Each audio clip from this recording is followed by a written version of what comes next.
sou Alex Ferreira Magalhães, eu sou advogado, formado pela UERJ em 1990, iniciei em 1986 e depois formado também como uma especialização em Sociologia Urbana na UERJ, em seguida um mestrado em Direito da Cidade, na mesma UERJ, em 99, e por fim um doutorado em Planejamento Urbano e Regional na UFRJ, MIPUR, em 2010.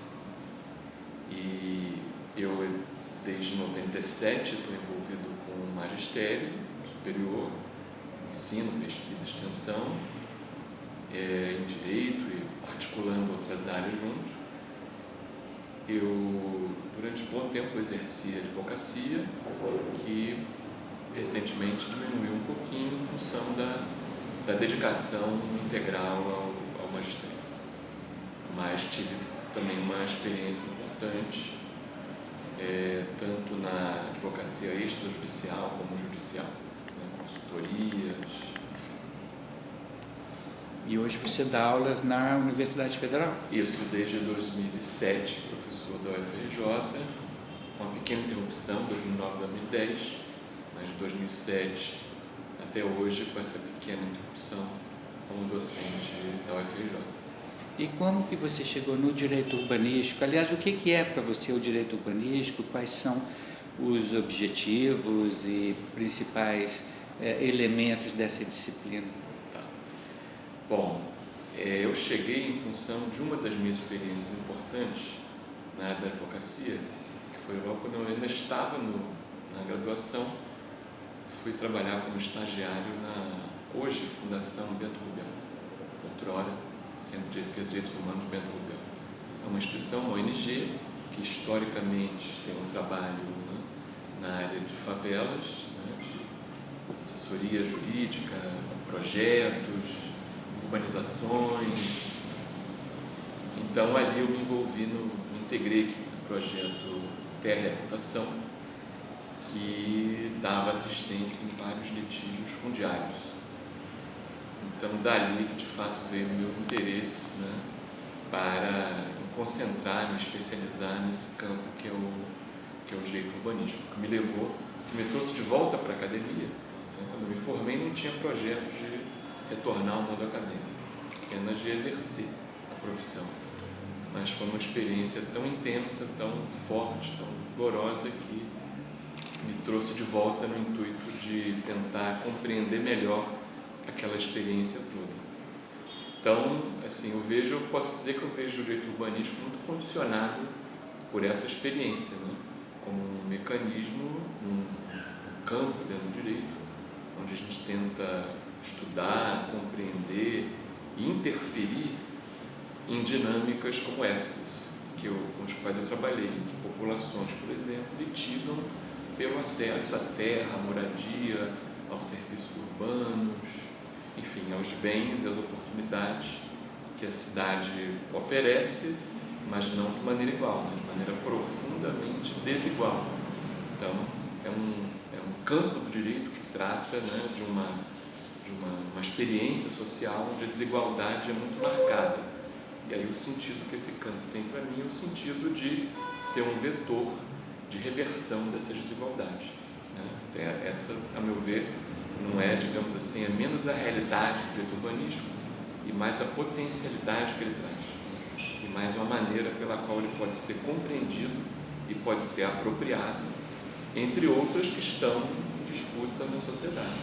Não é visto apenas dessa maneira, é visto com outras funções, com outros propósitos e, como tudo no direito, objeto de conflitos e disputas, né? Que, aliás, acho que cabe também dentro desse campo, dessas disputas, serem reconhecidas, serem colocadas em cima da mesa e não negadas ou, enfim, escondidas de alguma forma. E em termos da formação das suas ideias, quem te inspirou, que livros, que autores e quais têm sido as suas contribuições para a produção do conhecimento nessa área? Bom, acho que você vai ouvir essa resposta várias vezes, né? Uma das inspirações foi precisamente o entrevistador. Mas, no caso, assim, os trabalhos seus, Dedésio, eu vim a conhecer até um pouco depois. Quando eu estava no estágio, lá em 89, quando eu comecei a me envolver com essa questão, um dos grandes inspiradores foi, sem dúvida nenhuma, o professor Ricardo Lira, da UERJ, né, que era professor da faculdade naquela época, e alguns anos depois criou o mestrado em Direito da Cidade, no qual eu entrei em 96. Também me influenciou muito, né, os trabalhos, não só escritos, mas as aulas, as palestras do professor Miguel Lancelotti Baldez. Né. Na época, em 89, o AJUP tinha uma influência muito grande no meio jurídico, no meio dos estudantes, né. Muita gente queria fazer o estágio no AJUP, né, ou no antigo IAJUP, né, fundado pelo Miguel Pressburg, né, já falecido, e outros também colegas valiosos, Eliana Taide, vários outros colegas que também participaram muito, foram, no início, assim, no primeiro momento, os meus gurus. Né? Depois, de fato, com o andar da carruagem, a gente vai conhecendo os outros autores. Então, assim, até hoje eu recorro muito a vários dos autores considerados os fundadores do campo do direito urbanístico. José Afonso da Silva, Diogo Moreira Neto, Álvaro Pessoa, Eros Roberto Grau, enfim, são autores aos quais eu recorro até hoje, assim como outros autores que não têm o rótulo de juristas, mas que trabalharam a matéria jurídica, né, e escreveram obras que eu considero como obras do direito urbanístico. Por exemplo, talvez o melhor que eu saberia citar, A Cidade e a Lei, da Raquel Ronick, é uma obra emblemática de direito urbanístico brasileiro. De fato, é um livro que eu recomendo a todos os meus estudantes, está presente em todos os meus cursos, infalivelmente, um capítulozinho ali do livro eu coloco para os estudantes da graduação e da pós, ser também uma obra de consulta, porque acho que é uma autora de referência, né, no Brasil e para fora. E qual tem sido a sua contribuição, então, para a produção do conhecimento nessa área? Bom, eu diria que duas. Eu mesmo reconheceria como coisas que singularizam e definem, né, uma contribuição específica. Uma é a primeira seria tentar pensar a articulação entre o direito civil e o direito urbanístico. Porque eu, quando fui para lecionar no ensino superior, a princípio trabalhei com a sociologia do direito. No segundo momento, passei a trabalhar com direito civil, né? E fui para esse campo com um propósito muito claro, né? A questão urbana já estava na cabeça e no espírito, nesse momento. Mas o que eu queria era, digamos assim, desconstruir a casa-mata teórica e prática representada pelo direito civil. Né? A maneira, eu queria dominar nas entranhas a maneira como o direito de propriedade, por exemplo, é pensado no campo do direito civil. Né? O meu propósito era de litigar, de brigar no campo do adversário. Né? Acho que o papel nosso seria o de invadir o direito civil com essas concepções que nós construímos no campo do direito urbanístico e aprofundar um movimento que até já existe no direito civil brasileiro de outros países, que é um movimento de reconstrução do direito civil, né? De revisão do direito civil à luz de valores humanistas, à luz de valores não patrimonialistas. Então, esse é um movimento que já existe dentro do próprio campo, que pode ser aprofundado com uma influência de quem vem com outro olhar, que seria o olhar mais urbanístico. Então, essa é uma das tentativas que eu fiz, né? E durante anos lecionei no direito civil que os alunos, eu cansei de ouvir dos alunos, o seu direito civil é diferente, né? Não é o direito civil que a gente está acostumado a ver, né? Na média dos docentes, como é abordado, como é trabalhado. E aí, até já entrando um pouco no campo das publicações, uma coisa que eu consegui alguns anos atrás foi publicar um artigo muito interessante na revista Imobiliário, que até foi, para minha surpresa, foi muito bem recebido pelos avaliadores, né? Que é um artigo intitulado, vou até olhar aqui para ser fiel ao título, né? A importância do Código Civil para a política de regularização fundiária. Então, qual foi o meu esforço após anos lecionando o direito civil? Pensar do Código várias instituições que poderiam ser apropriadas para uma política de regularização, que seriam adequados, que poderiam cumprir um papel importante, complementar ao das instituições que a gente costuma estudar, no Estatuto da Cidade, em outras leis mais dentro assim, do campo urbanístico. Então foi um esforço de chamar a atenção, olha, aqui existem elementos aproveitáveis que podem contribuir na construção do direito urbanístico, como um dos links, né, que eu tentei fazer entre esses dois campos. Né. E a segunda contribuição, né, baseada nessa experiência na Fundação Beto Rubião, foi a de pensar, né, um exercício que eu fiz em profundidade no doutorado, foi a de pensar e compreender melhor, com base até em trabalhos de campo, compreender e descrever e analisar essa juridicidade existente nas favelas, né? Como é que nas favelas se normatiza e se organiza a vida em termos da ocupação dos espaços públicos e privados, a apropriação dos bens, a transmissão dos bens, o uso dos bens, o controle dos espaços públicos, a organização da abertura de novos espaços, a urbanização desses espaços, muitas vezes feita por iniciativa dos próprios moradores. Então, foi um esforço de radiografar essa juridicidade, né, que dialoga fortemente com o campo do Estado. Né? Então, aí foram possíveis várias descobertas e várias hipóteses com as quais eu tenho trabalhado até hoje. Né? Então, foi um esforço de tentar trazer à tona o que um jurista pode contribuir na compreensão do fenômeno das favelas. Né? Como é que o jurista pode entrar nesse debate no qual entramos pouco e outros profissionais estão muito mais mergulhados nesse debate. Então, é uma tentativa de trazer um pouco o olhar e a contribuição do jurista para esse debate que é importantíssimo para as cidades do Brasil e do mundo. Né? Acho que é uma contribuição que tem esse valor. Né? E qual que é a sua avaliação hoje sobre a ordem jurídica urbanística brasileira? O que já se avançou, o que já foi consolidado, qual que é o seu parecer, por exemplo, sobre o Estatuto da Cidade e outras leis de seu interesse especial? Tem uma importância inegável, acho que representou e representa um avanço importante, né? um passo muito importante que foi dado, né? Demorou, né? De fato, assim, né? Quando veio, né? Já um pouco aquele sentimento que já passava até um pouco da hora, né? Que já há algum tempo se clamava por aquilo. E agora, óbvio que assim, há também problemas, né? Quer dizer, na verdade, eu não encaro o Estatuto da Cidade como uma solução de problemas.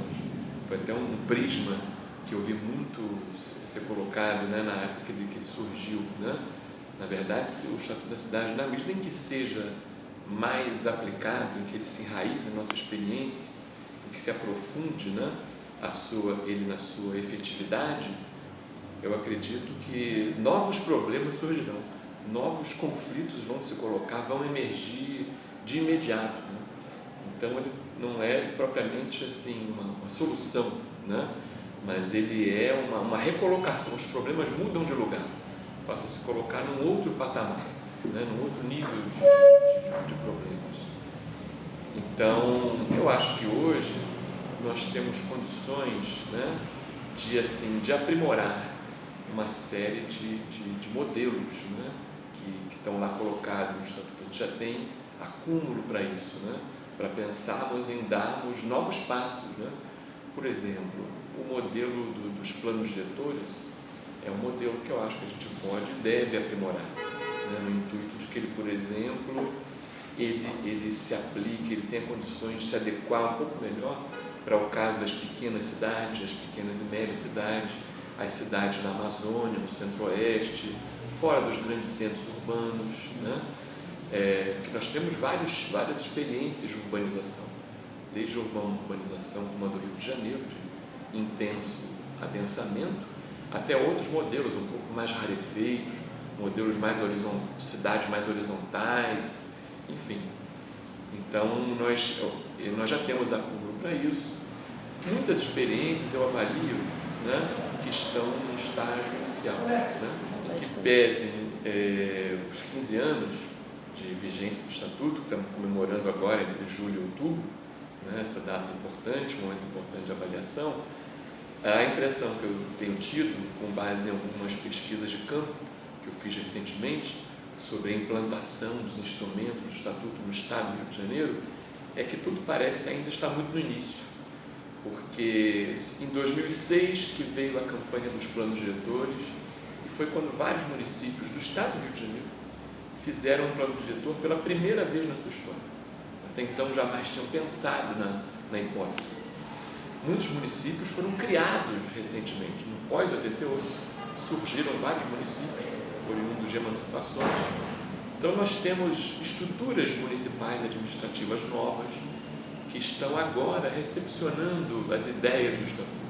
Colocaram nos planos diretores muita coisa com um espírito muito proforme ainda, um espírito muito ainda de seguir a cartilha que era colocada pelo Ministério da Cidade, seguir a cartilha colocada pelos técnicos, pelos consultores que eram ouvidos, mas ainda sem um devido enraizamento desses instrumentos, sem uma adaptação deles à realidade local e também sem valorizar as experiências locais anteriores, porque muitos municípios estão se virando com instrumentos mais antigos, com instrumentos que eles próprios criaram, com instrumentos que são mix de vários outros.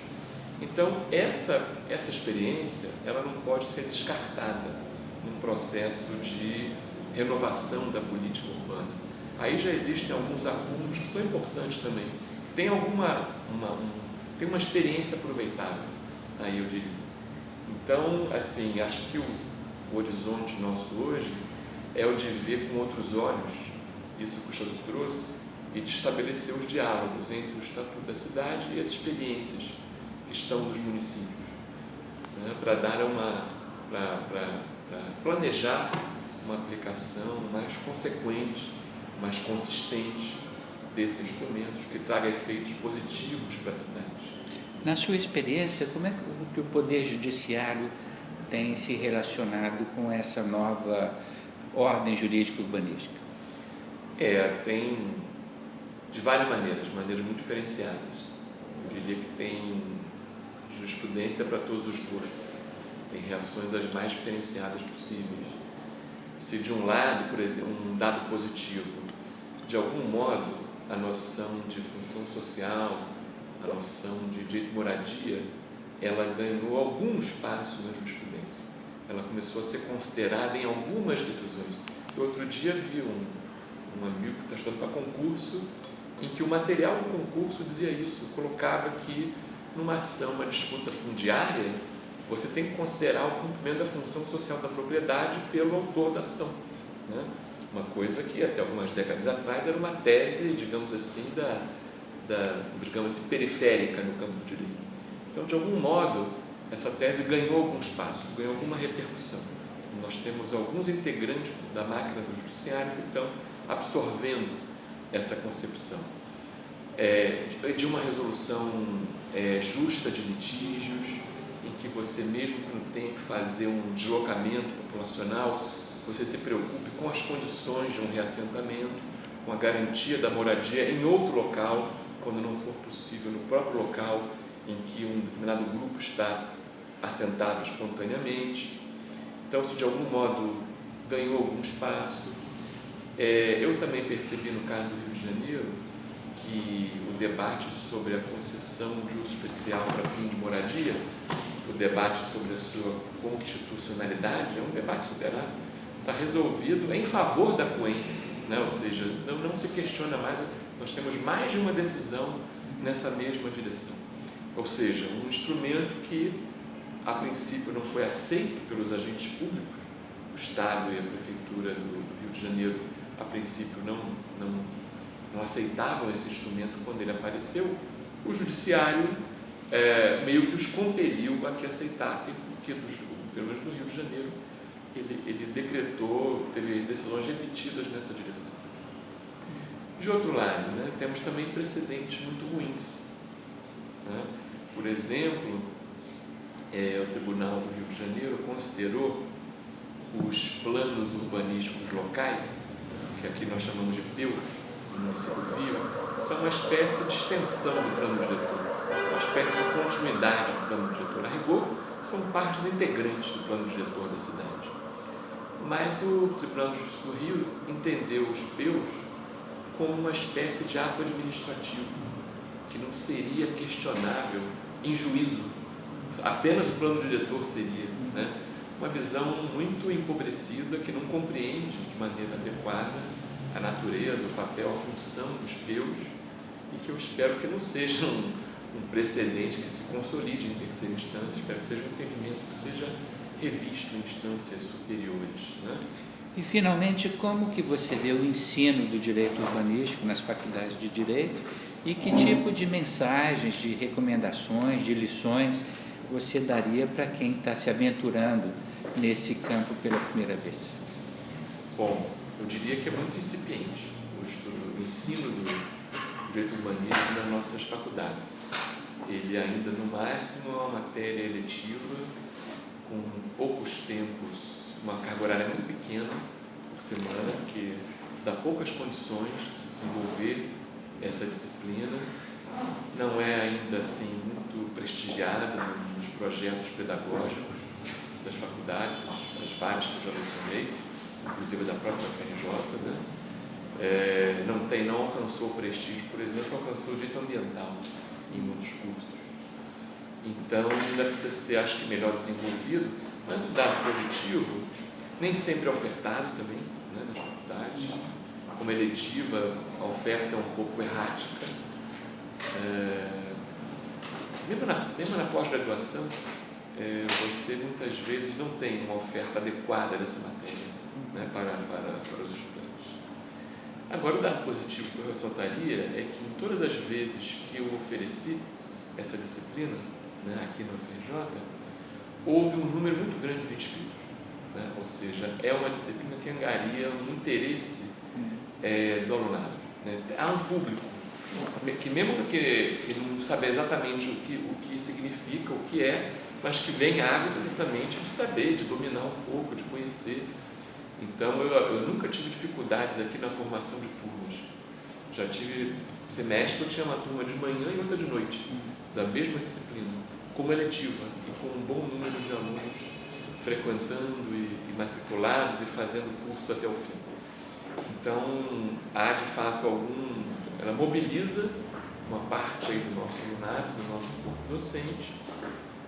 E o que eu diria para os estudantes é que essa disciplina, ela pode ser uma fonte de renovação muito importante, né? Ela é uma parte da reforma do direito, de um conjunto mais amplo de reformas paradigmáticas, de reformas epistemológicas que o campo do direito vem sofrendo, e eu diria que elas podem ser aprofundadas, né, no campo do direito urbanístico. Então, acho que é um campo de quem está disposto a isso, a se reciclar enquanto jurista, e abrir novos horizontes e construir novas perspectivas na direção, né, de uma cidade mais justa, sobretudo com esse viés que eu acho que é o grande chamado que está colocado para os juristas brasileiros e do mundo todo.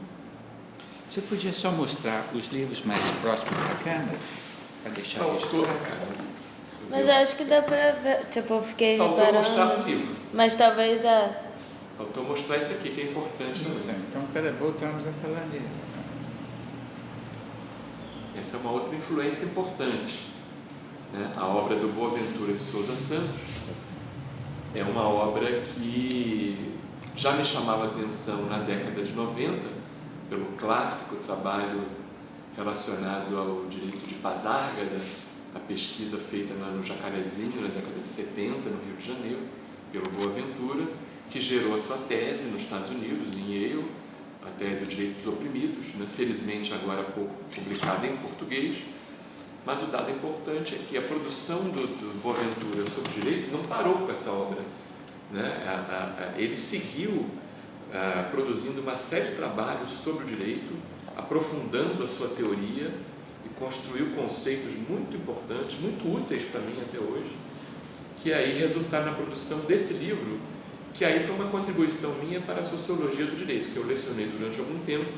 Então deixei um manual escrito para estudantes, um livro voltado para a graduação e também para a pós-graduação, para estudantes do direito, nos vários níveis, no qual eu tento sintetizar a obra do Boaventura no que tanja a dimensão jurídica, e também procuro sintetizar as críticas, o debate que a obra dele suscitou, e dialogo com esses autores que fizeram a crítica ao Boaventura. Então, acho que aqui tem uma síntese bem interessante de uma obra de um autor importante também no Brasil e no mundo, e que escreveu muita coisa sobre cidade e sobre direito que vale a pena ser conhecido. Muito grato.